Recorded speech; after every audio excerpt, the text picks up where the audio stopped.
Adam and Eve lived happily together in their beautiful new home, and everything was perfect for a while, until the day when everything went wrong. God had a horrible enemy.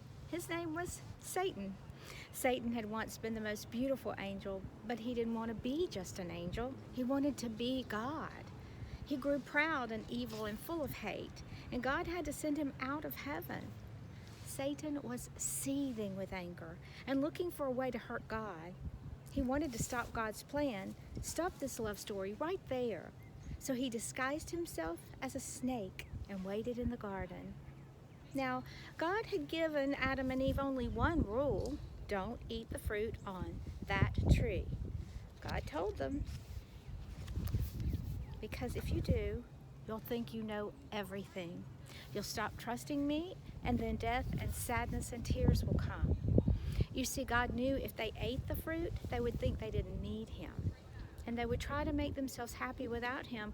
But God knew there was no such thing as happiness without him, and life without him wouldn't be life at all. As soon as the snake saw his chance, he slithered silently up to Eve. "Does God really love you?" the serpent whispered. "If he does, why won't he let you eat the nice, juicy, delicious fruit? Poor you. Perhaps God doesn't want you to be happy." The snake's words hissed into her ears and sunk down deep into her heart like poison. "Does God love me?" Eve wondered. Suddenly she didn't know anymore. "Just trust me," the serpent whispered. "You don't need God. One small taste, that's all, and you'll be happier than you could ever dream." Eve picked the fruit and ate some, and Adam ate some too. And a terrible lie came into the world. It would never leave.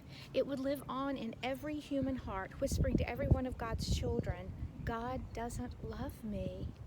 And it wasn't a dream, it was a nightmare. A dove flew from Adam's hand. A deer darted in a thicket. It was as if they were frightened by something. A chill was in the air. Something strange was happening. They had always been naked, but now they felt naked and wrong. And they didn't want anyone to see them, so they hid. Later that evening, God was taking his walk. He called to them, "Children?" Usually Adam and Eve loved to hear God's voice and would run to him.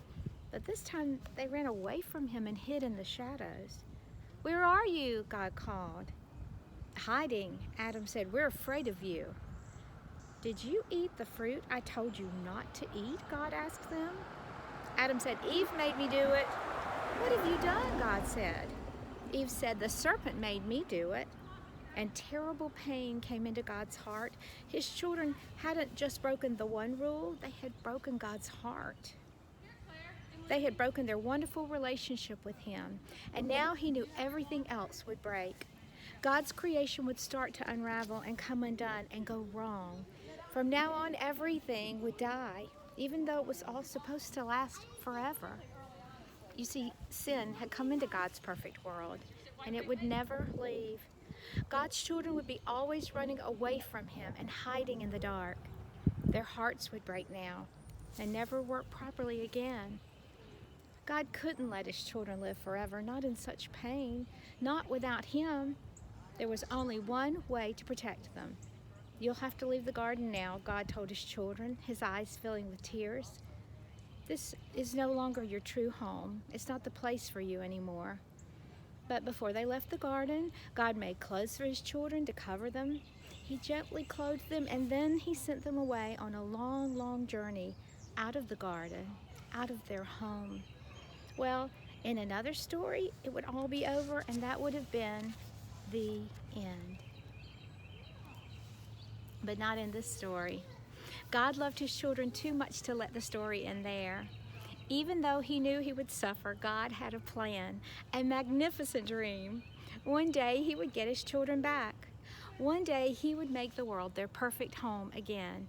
And one day he would wipe away every tear from their eyes. You see, no matter what, in spite of everything, God would love his children with a never stopping, never giving up, unbreaking, always and forever love. And though they would forget him and run from him, deep in their hearts, God's children would miss him always and long for him.